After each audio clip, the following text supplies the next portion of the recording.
And there's a moment where you realize that opera is about, it's the meeting of time and space. And there's somebody there to regulate time, who takes care of what we call time. And that's the conductor. And your job is the space. It doesn't mean just the set and the blocking. Anything that has to do with the body, with the visual expression of it, with the visual intentions of the poetry that is always in the music or in the libretto. And you try to find a way to connect that with the time, the vision of time, and how, and certainly somebody like Maestro Divine is certainly somebody who knows how to cut and tailor time in the most amazing ways, and what he does with it is absolutely astonishing. And how do you put that time costume on to your vision?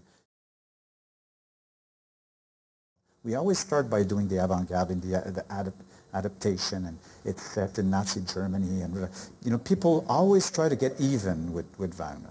I don't have that problem, right? I come from North America, way up there in the boonies, and I don't have anything against him or for him, or I'm being presented with the gift of his work and the legacy of his work. And I try to understand what this went through and why it was remashed and why it was people have swept their feet on this and why people have glorified it and how people have been tearing it to pieces and trying to understand all of that. And then at the end, I'm in the context of the Met that is going to show this like all over the world. So what's my responsibility?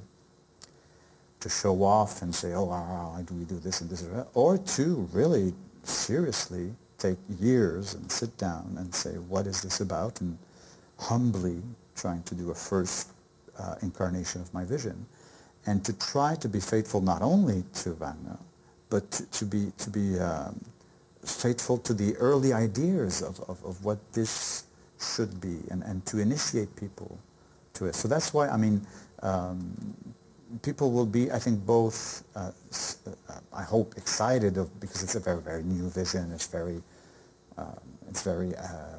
ahead of the curve, technologies, it's all of that. But it's extremely classical and traditional also. The story is told in a very, very traditional way. And my job is very delicate because I'm trying to make these two things live together harmoniously. And that brings us back to Wagner, because that's what he was trying to do. There was something extremely traditional in his approach as he was trying to revolutionize the craft. And that's why I always come back to the spirit of Wagner. I don't know if I'm faithful to the work, but I think I'm faithful to the spirit of Wagner. I hear the maestro from the pit, sometimes screaming things to the singers to give them, and then the music is so loud I can't, and I'm curious, and I get closer because I want to know what it is that he's constantly saying, and he says text. Because he believes that all of the twirling and the attacks and how you fade into a note or not and all of these things is all based on text, certainly in this work. In the early discussions with Maestro Levine was how I thought that this was all about, it's always so larger than life, opera is larger than life, the ring's larger than life, everything's larger than life. And Maestro Levine said, remember, this is a very intimate story. It's very, very intimate. It's about a family, and then it's about a father and a daughter. And it's all, and it, and everything we would start developing, we went, whoa, whoa, whoa, whoa, whoa, time out.